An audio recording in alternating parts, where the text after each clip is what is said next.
Apocalipse de João, no seu capítulo 13, versículos 16 e seguintes, diz assim: Obrigou todos, pequenos e grandes, ricos e pobres, livres e escravos, a receberem certa marca, na mão direita ou na testa, para que ninguém pudesse comprar ou vender, a não ser que tivesse a marca, que é o nome da besta, ou o número do seu nome. Versículo 18. Aqui há sabedoria. Aquele que tem entendimento, calcule o número da besta, pois é número de homem. Seu número é 666. Eu sou o pastor Alan. Hoje eu vou revelar alguns segredos de Apocalipse. E essa é mais uma Quinta Teológica.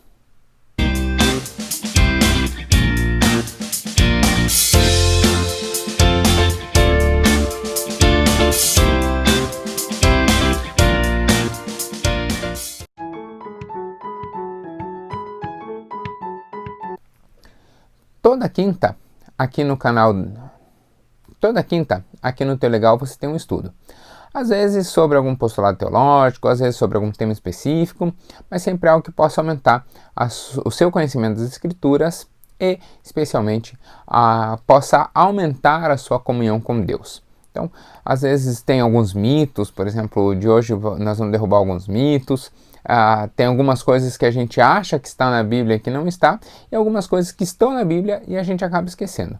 Então, fique à vontade de colocar o seu comentário, de compartilhar essa mensagem, porque vamos fazer ela chegar a mais pessoas, porque o que eu faço é simplesmente explicar o que a Bíblia diz.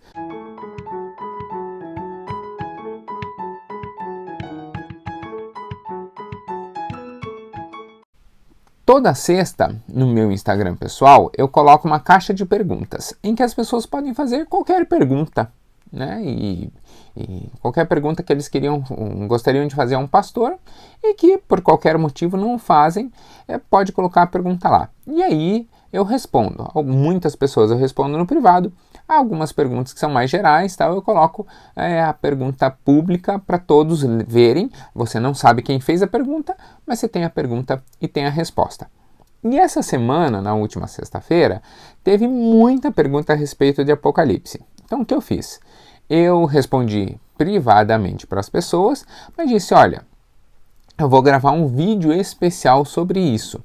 Então, se você me acompanha também no Instagram, você viu que eu não teve nos stories, né? Não teve ali nas respostas muitas perguntas sobre Apocalipse. Por quê? Porque eu não queimei a quinta, né? Eu segurei o material para poder gravar o vídeo de hoje. Então, a ideia é que nós passemos por todo o livro de Apocalipse, talvez precise mais de um livro para isso, mas nós não vamos fazer como a Bíblia explicada, em que eu vou lendo e explicando cada versículo da Bíblia. Não, aqui nós vamos fazer uma leitura mais teleológica, né? Mais geral. Em alguns pontos nós vamos focar, mas a leitura será um tanto quanto mais geral, né? Então, alguns mitos nós vamos derrubar. Que é importante você entender? É importante entender que eu não tenho interesse em trazer nada polêmico do que não seja polêmico ou amenizar aquilo que não seja polêmico. Meu papel como pastor, e antes de ser a pessoa que faz o vídeo, meu papel como pastor, como professor de teologia, é esclarecer o que a Bíblia diz. Lógico que alguns assuntos têm mais de uma interpretação. E aí eu aviso vocês, eu digo, olha, aqui se interpreta assim, ou assim, ou assim. Nós da teologia reformada entendemos assim. Ou dentro da teologia reformada tem essa e essa linha, e nós como batistas não temos uma posição fixa, nós aceitamos dois pensamentos. Então, uma característica do teolegal e das quintas teológicas é honestidade de conteúdo, né? Claro que eu não sei tudo e muitas vezes para gravar eu sempre estudo, eu preparo os roteiros e eu sempre estudo antes de gravar uma quinta teológica. Mas, mesmo assim, há outras visões. O que eu vou tentar trazer para vocês é a melhor teologia reformada a respeito do assunto, até para derrubar alguns mitos. Então, eu queria te convidar a, com muita inteligência e com muito carinho, nós conhecermos esse livro especial da Bíblia. Comecei com o número da besta e eu vou contar ainda, será que hoje? Não sei, mas ainda vou contar o que esse número significa, tá bom? Vamos para o estudo então? Começar com um esboço geral de tudo que trata o livro de Apocalipse. Bom, o livro de Apocalipse, Apocalipse significa revelação. Eu gosto muito em inglês é revelation, né? Então a revelação é claro, né? A revelação. A área da teologia que estuda a revelação chama-se escatologia. Então a escatologia o estudo das últimas coisas, dos últimos tempos.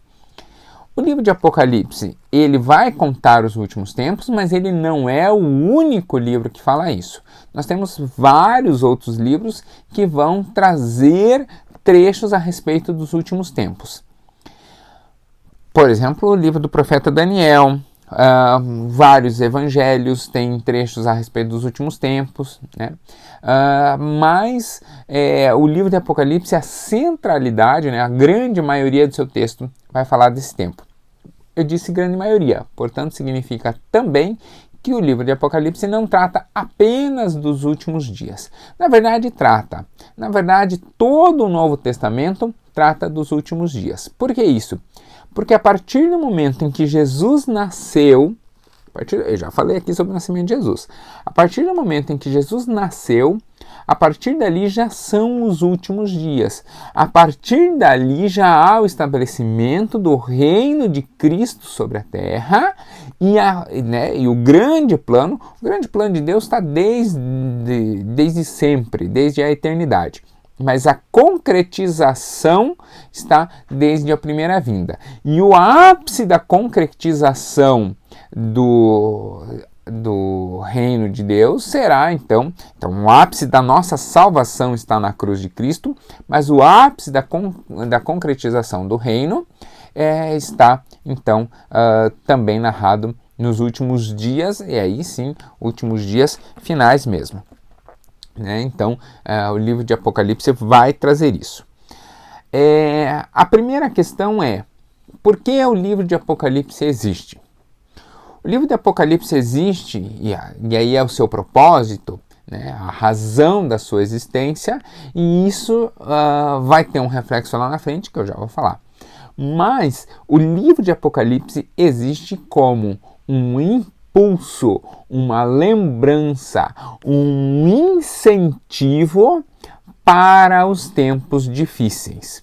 Então, quando nós não estamos muito bem, nós devemos olhar para Apocalipse dizendo: ei, você está passando dificuldade, você está passando perseguição, você está passando por desafios, resista, seja firme, ou como diz Josué, ser forte e valente, porque ao final tudo vai dar certo. Você está sem ver a vontade de Deus sobre a sua vida agora? Resista, seja forte e valente, porque ao final a vontade de Deus vai imperar sobre a sua vida. Você tem titubeado na fé, você tem dificuldade, tem sentido dificuldade em encontrar os elementos essenciais da sua fé? Ser forte e valente, porque no fim das contas, Deus vencerá a batalha. Então, esse é o grande propósito do livro de Apocalipse, né? Então, é ser um incentivo para a igreja. Portanto, nós temos que olhar para o livro de Apocalipse, né? Se ele é um grande incentivo, nós temos que olhar com esta visão, de que o livro existe para nos confortar e nos alegrar, porque a vitória de Cristo é certa. A vitória de Cristo virá no tempo adequado. E por isso nós devemos sermos, como o incentivo lá para Josué, sermos fortes e valentes. Portanto, ler Apocalipse não deve ou não deveria pôr medo em ninguém. Pelo contrário, é um motivo de grandiosa alegria. E aí eu lembro vocês do último vídeo, que é o vídeo de espinho na carne. Sobre o espinho na carne que Paulo narra. A ideia é exatamente a mesma. Paulo fala assim: me glorio nos meus sofrimentos. Aqui também, quando estamos passando por tribulação, quando estamos passando por um desafio, aleluia, é mais próxima a chegada de Cristo. Quando vai acontecer? Bom, isso nós vamos falar daqui a pouquinho, né? Mas a vontade do livro, a razão de existência do livro é ser um motivo de grandiosa alegria para nós. Não sei vocês, mas a maioria das pessoas, dos jovens com quem eu converso, a maioria começa a ler a Bíblia por Apocalipse. Porque é legal, porque tem dragão, porque tem isso, porque tem aquilo, porque tem bola de fogo, porque tem monstro e tal. A maioria começa a ler por Apocalipse. Eu sou um pouco diferente. Eu comecei, o primeiro livro da Bíblia que eu li foi Jó. Inclusive é o livro que eu mais gosto. Talvez seja justamente por isso, né? Mas muita gente lê Apocalipse e ele é um livro difícil. Por quê? É a segunda pergunta. Como é a escrita de Apocalipse? Então, Apocalipse ele tem uma escrita bastante comum. É comum? É bastante comum para o tipo de escrita que é. Apocalipse é um livro profético.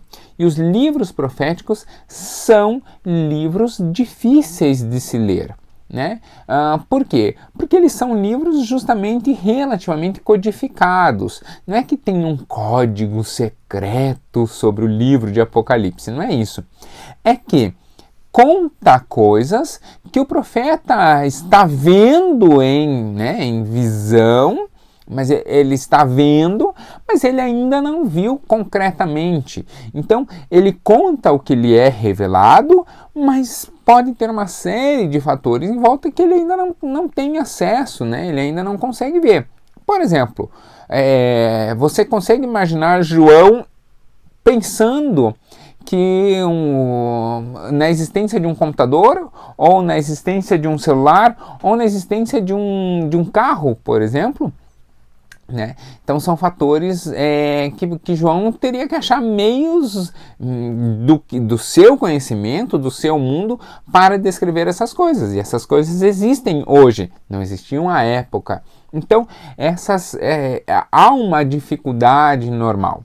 Além disso, nós temos que lembrar que João escreve numa época em que a igreja ainda era pequena e ainda era perseguida. Então, nem tudo ele podia revelar assim claramente. O número da besta, por exemplo, é muito claro, é muito simples de entender, mas precisa ali o discernimento do espírito. Então ele precisa muitas vezes escrever de modo relativamente velado. Por quê? Porque se ele vai contar algo, por exemplo, contra o imperador, e ele deixar claro ali contra o imperador, ele tinha acabado com a igreja toda, né? Todos os cristãos tinham sido mortos. Então não é isso que acontece. Então a escrita ela é um pouco difícil, mas nos é revelado, né? Não há nenhum grande mistério. Tem coisas que nós não sabemos, mas não é mistério.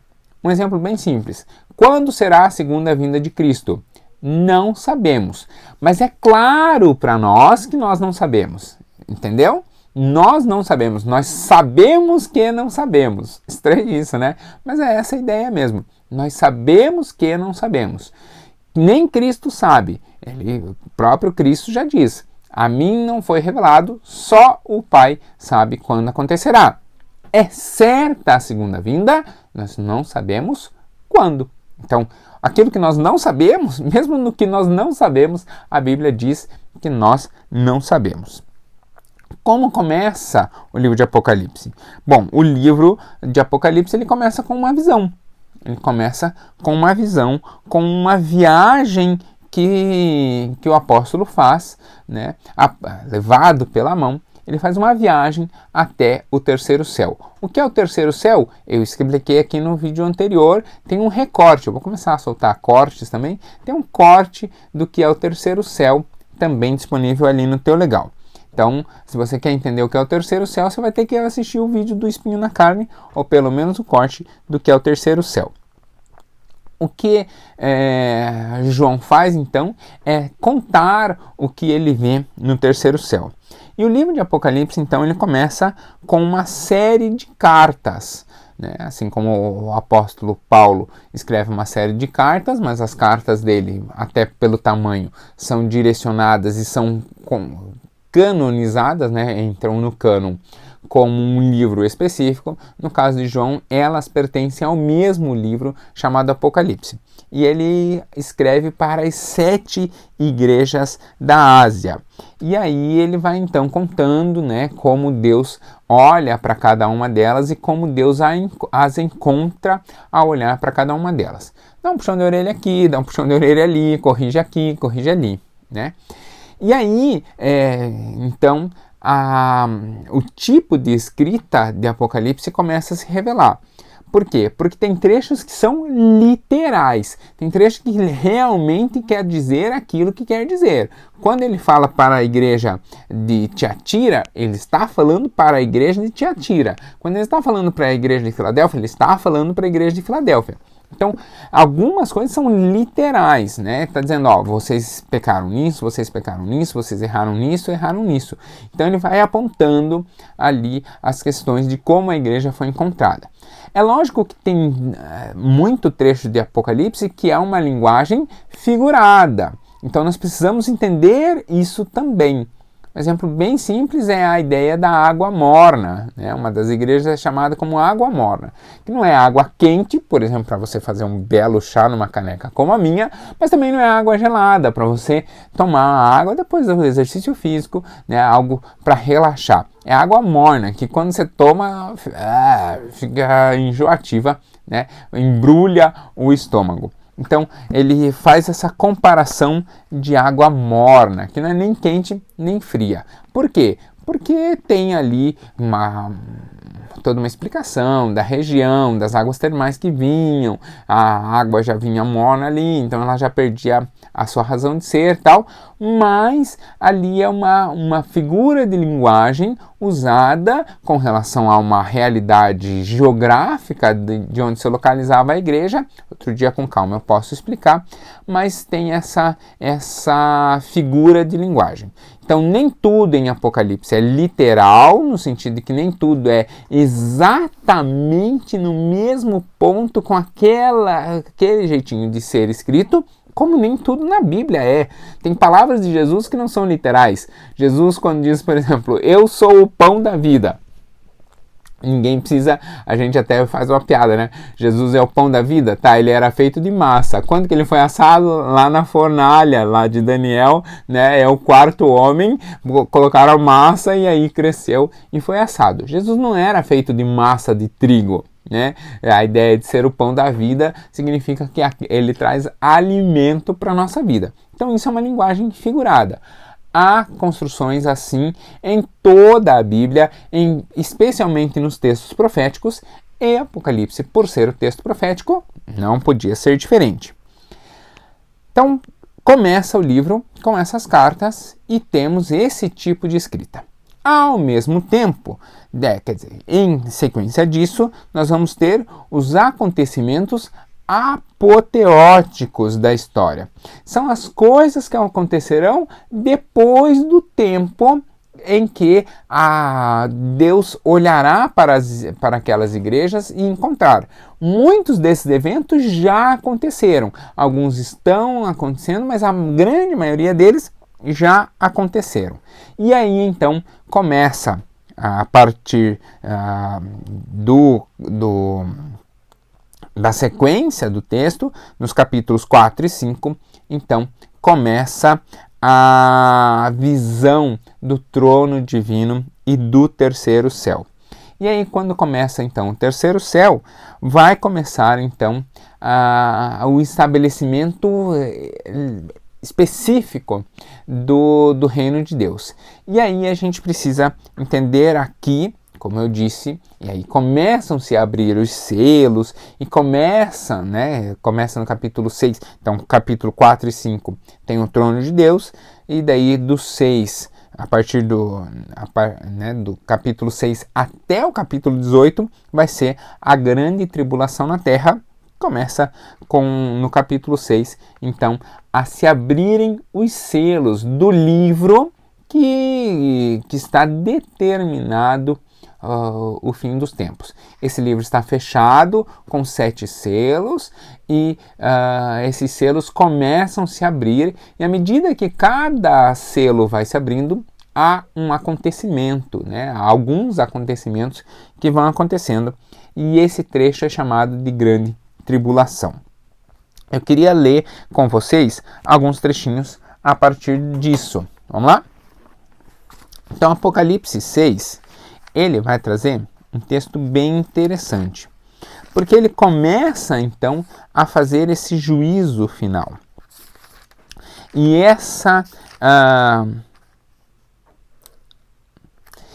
E o que acontece? Eu vou até me arrumar aqui para ser bem honesto com vocês. O medo é um entrave muito interessante. Então, durante muito tempo, tem muita gente mal intencionada que usa o medo do próximo para se valer dele. Ou seja, para tirar vantagens, para literalmente tirar vantagem disso, seja qual for a vantagem, porque gera poder, porque gera dinheiro e tal. Então, o medo é um entrave muito interessante. Jesus lança fora todo o medo, nos faz livres, mas algumas pessoas gostam, parece que gostam de voltar a sentir medo, ainda que não conscientemente, mas se travam em função disso.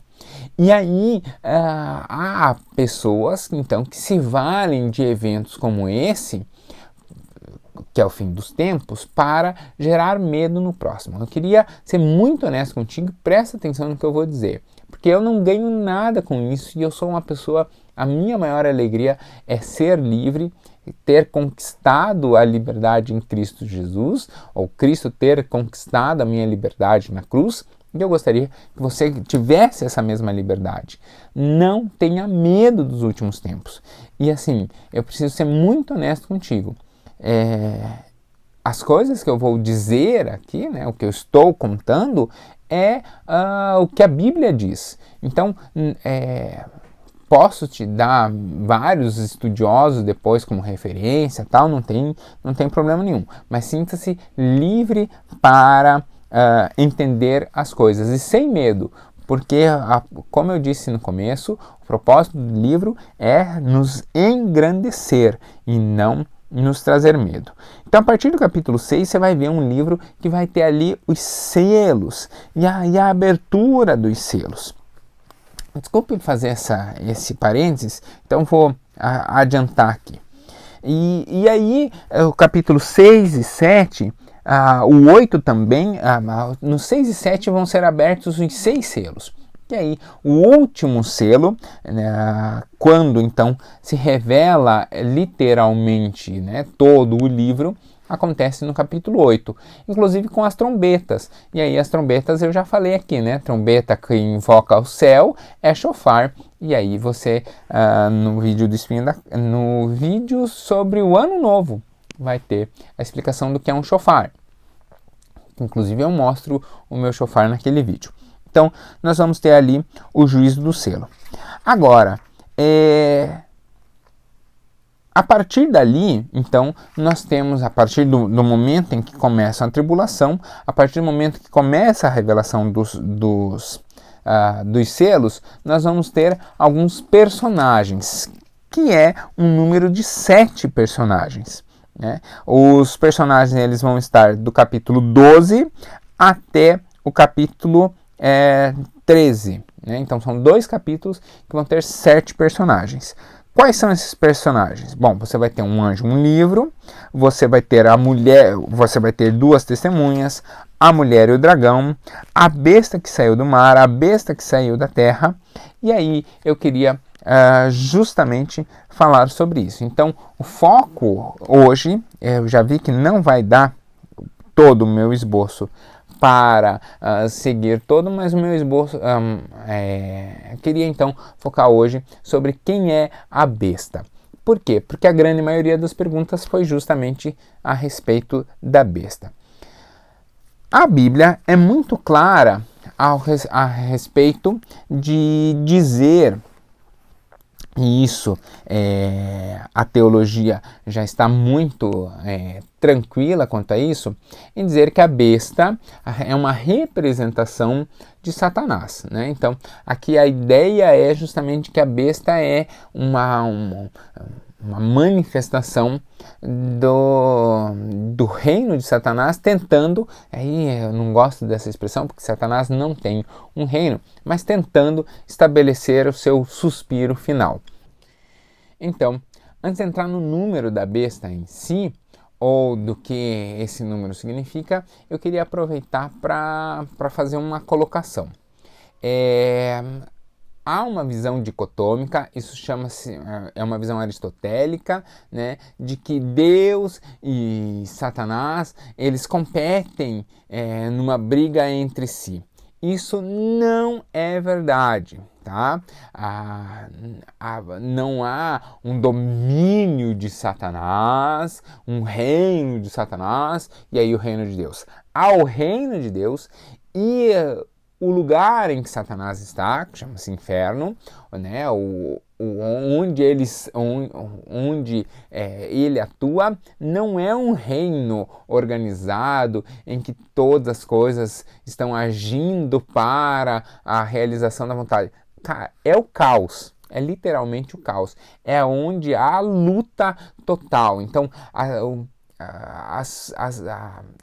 ali é um lugar de confusão, é um lugar de luta. Não há um exército assim organizado, é um comendo o fígado do outro ali, né? Então, o inferno é um lugar de caos, inclusive entre os demônios, né? O demônio, ele não tem...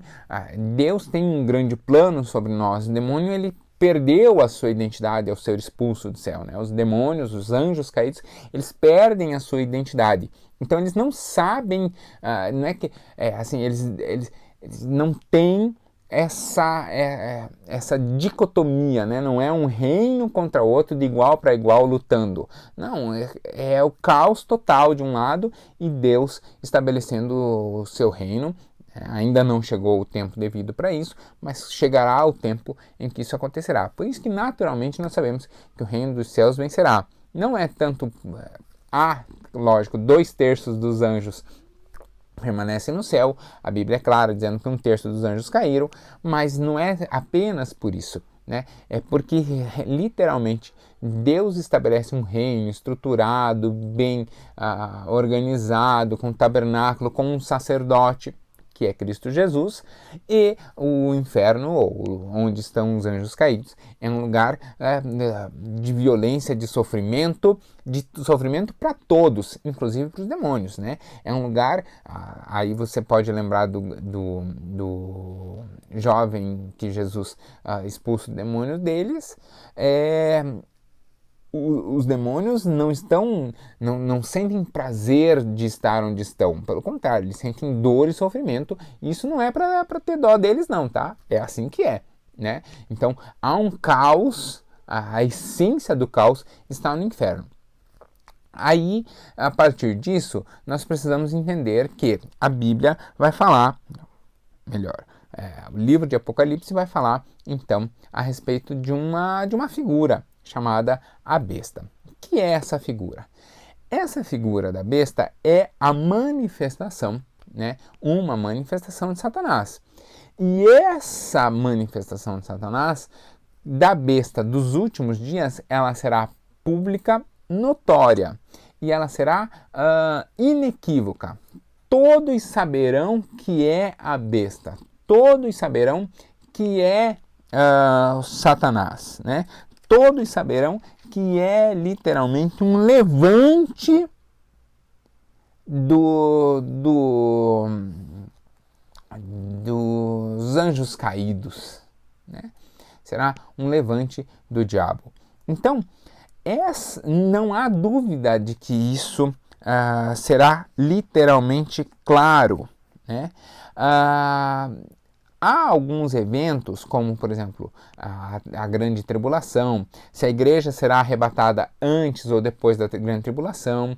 A Bíblia fala sobre um reino de 1000 anos, e aí nesse reino a gente não sabe se a igreja estará nesse tempo, se ela será perseguida ou não. Né? Então, esses 1000 anos são literalmente 1000 anos. A igreja será arrebatada antes, a igreja será arrebatada depois.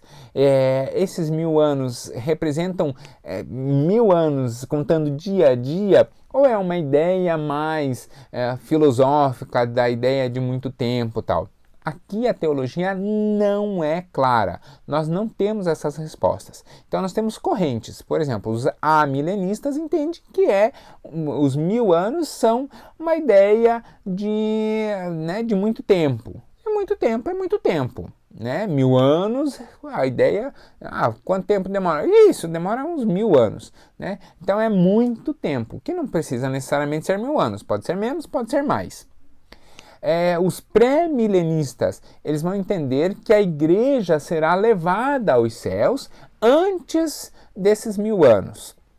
Os pós-milenistas entendem que a igreja será levada somente depois desses 1000 anos. Quem está certo? Não sei. E ninguém sabe, né? As três visões são possíveis. A igreja passará pela tribulação ou a igreja será arrebatada antes da tribulação? Essa é a ideia, não sei, né? Não há uma posição fechada, pacífica nisso. O que precisa ficar bem claro, que foi a grande pergunta, a essência das perguntas na sexta-feira, é o seguinte: a marca da besta. E aí, então, depois eu posso falar sobre outros temas de Apocalipse, se você quiser, só deixar aqui nos comentários, mas a marca da besta é muito clara. A marca da besta será algo posto na mão direita e na testa, ou na mão direita ou na testa, sem a qual ninguém poderá negociar, comprar ou vender. O que significa isso? Significa que é uma marca que nós não sabemos qual marca é, mas ela é uma marca que ela é visível. Então o texto não deixa claro qual é a marca, mas deixa muito claro que ela é uma marca visível, né? Então é uma marca que todos poderão identificar ao olhar. Por que as pessoas farão? As pessoas farão porque querem comprar as coisas, porque querem vender coisas, porque querem ter a sua vida relativamente normal nesse dia a dia. Mas todos saberão, e isso é muito interessante, ali estamos falando dos últimos dias, todos saberão que é a marca da besta e todos saberão que será necessário fazê-la para continuar negociando. Você vai dizer assim, mas por que alguém faria uma marca da besta sabendo que é a marca da besta? Bom, é muito interessante isso.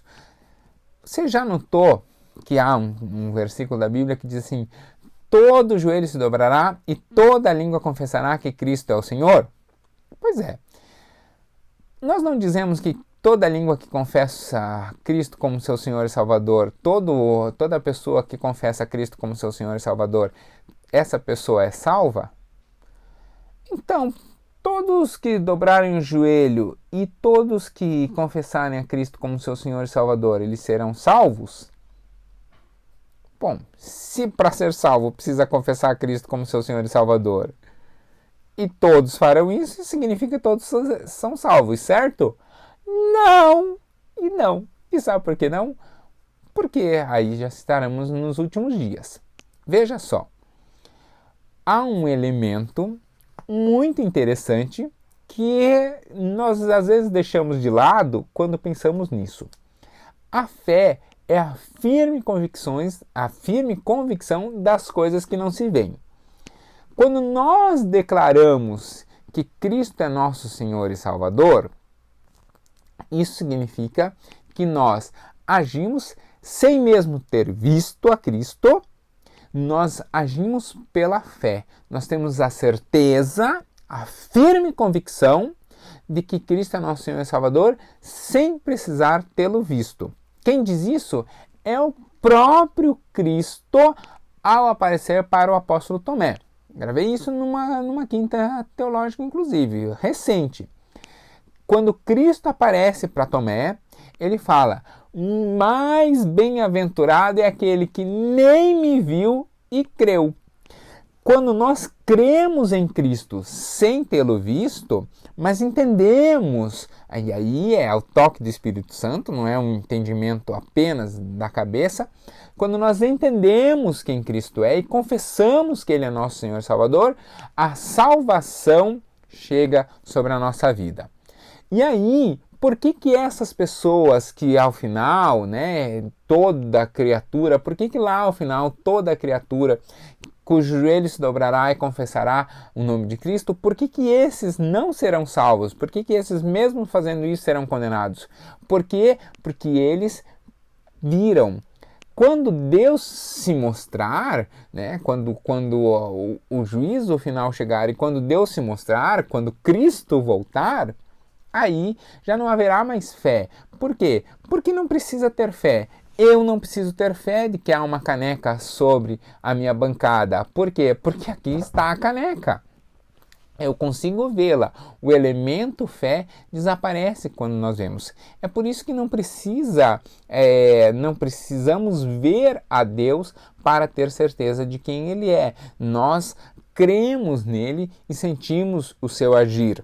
Então, do mesmo modo, as pessoas ao final terão certeza de quem Cristo é, porque verão, mas elas também terão certeza de qual é a marca da besta.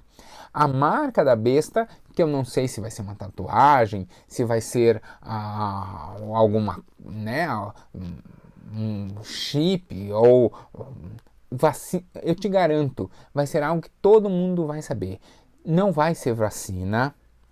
Desculpe os apocalípticos de agora. Não vai ser uma vacina que todo mundo vai dizer: ai, tomem a vacina para matar tal vírus e secretamente vão colocar a marca da besta. Vai ter nada disso. Será um elemento visível, claro, inequívoco. Todos saberão que isso acontecerá. Assim como todos sabem que, por exemplo, para você sair do país você precisa ter um passaporte, assim como todos sabem que para você dirigir você precisa ter uma habilitação, para comprar e vender você vai ter que ter talvez um documento, talvez uma marca, né? Talvez uma cicatriz, talvez uma marca de queimadura, talvez um código de barras tatuado. O que é esse elemento físico do que é? Eu não sei, ninguém sabe, a Bíblia não diz. Mas, inequivocamente, isso não há sombra de variação na Bíblia. Será algo sabido.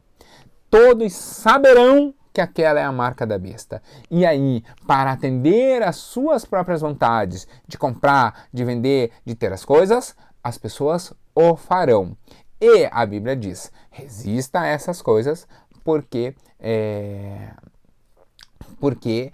aqueles que terão a marca da besta não terão o selo de Cristo. Nós já carregamos o selo de Cristo, né? Então, eu, por exemplo, sou servo, sou, assim como Paulo diz, escravo de Cristo, por amor, preso a Cristo. Então, não carregarei a marca da besta. Então, você pode, se você não quer tomar, a grande pergunta era em função da vacina. Se você não quer tomar vacina, você pode não tomar vacina. Se você não quer fazer determinadas coisas, você pode não fazer o que você quiser. Agora, não diga que isso está na Bíblia, porque não está. A marca da besta é algo visível, é algo palpável, né? Será algo inequívoco e que ainda não chegou esse tempo. Tá? Qualquer variação disso não é uma boa teologia. Tá? Então, isso vai acontecer. E especialmente, então, o livro de Apocalipse... Ixi, eu já estou estourando o tempo. O livro de Apocalipse, então, ele vai revelar, no fim das contas, o que realmente importa. O que realmente importa é que Cristo vencerá ao final e que nós, que estamos caminhando com Cristo, nós estaremos ao lado dele na vitória. E olha que especial o modo com que a Bíblia termina. No versículo 20 do capítulo 22, que é o último de Apocalipse, diz assim: aquele que dá testemunho destas coisas diz: sim, venho em breve. Amém. Maranata. Vem logo, Senhor Jesus. Então ele deixa muito claro aqui que Jesus está dizendo que vem e vem logo. A graça do Senhor Jesus esteja sobre todos. Amém. E termina com uma bênção, né? O versículo 21 termina então com uma bênção. Então nós terminamos com uma declaração de que Cristo voltará, de que Ele é nosso Senhor e de que Ele nos trará a vitória. Se você tem qualquer dúvida de Apocalipse, eu sei que eu dei uma passada muito en passant, eu sei que eu foquei na marca da besta, porque essa foi o grande foco das perguntas, mas e acho que é um tempo em que esse tema se levantou muito, então já tinha uma outra quinta programada para essa semana, eu troquei, aquele vídeo não se perdeu, ele vai aparecer, eu estava falando sobre hebraico, mas eu queria trazer essa tranquilidade para o seu coração. Quer dizer, não sei se é uma tranquilidade para o seu coração, porque se você queria achar um conforto dizendo que isso é a marca da besta, desculpe, a Bíblia não diz isso. E meu papel como pastor é literalmente esclarecer o que a Bíblia diz. Isso é revelação, isso é profecia, é dizer o que o texto diz, né? A profecia no Novo Testamento é isso. E aí, então, se você quer achar uma desculpa por exemplo, para não tomar vacina, desculpe, você pode achar qualquer desculpa, mas fundamento bíblico para isso, dizer que isso é a marca da besta, não tem. A marca da besta será outra coisa. Vamos orar? Vamos orar agradecendo? Senhor, obrigado, porque a Tua palavra nos traz a verdade e nos revela o que precisa ser revelado. Que nós possamos ter o nosso coração dentro do propósito da existência do livro de Apocalipse, que é resistir a cada uma das adversidades. Eu coloco diante do Senhor cada uma das adversidades das pessoas que nos acompanham. Eu coloco diante do Senhor cada uma das dúvidas das pessoas que nos acompanham. Eu coloco diante do Senhor cada uma das inquietações que o nosso coração acaba surgindo. Vem com o teu bálsamo, que as palavras de Apocalipse 20, versículo 22, versículo 20, possam ser ardentes no nosso coração, que o próprio Jesus, que dá testemunho dessas coisas, ele venha e se faça presente sobre a nossa vida o mais pronto possível. Que nós não tenhamos medo, que nós tenhamos a ousadia, como diz em Josué, que nós sejamos fortes e valentes para enfrentar cada uma das adversidades, porque a vitória é certa. A Bíblia diz que nós venceremos e por isso nós podemos crer, porque Cristo em tudo o que disse cumpriu no seu tempo. E se disse que voltaria, Ele voltará. Aleluia! Que esse dia chegue. Mas que até lá nós não tenhamos a criancice de ficar caindo em crendices, de ficar buscando o que a Bíblia não diz. Revela a Tua palavra ao nosso coração, que nós possamos ter a tranquilidade de confiar nas Tuas palavras. E ela diz que nós venceremos, ainda que passemos por tribulações, ou como diz o salmista, ainda que passemos pelo vale da sombra da morte, que nós venceremos. E isso é o que nós precisamos lembrar. Podemos perder pessoas no caminho, podemos passar por dificuldades, por perseguições, mas ao final a vitória é certa. Por quê? Porque entregamos o nosso destino nas Tuas mãos. Abençoa a vida de cada pessoa, pedindo que o Senhor renove a sua fé, renove as suas forças, para que elas possam vencer essas tribulações, essas pequenas tribulações pelas quais elas passam. E o dia que a grande tribulação chegar, se nós aqui ainda estivermos, que nós tenhamos a firme convicção, a firme confiança de passar por essas tribulações também. Abençoa a vida de cada um, em nome de Jesus. Amém. Que Deus possa te honrar, que Deus possa te encontrar firme e confiante, para que assim você vença qualquer adversidade. Para de crendice, para de acreditar em coisa menor, confia no que a sua Bíblia diz, porque ela é a vontade de Deus para a sua vida. Deus te abençoe. Tchau, tchau.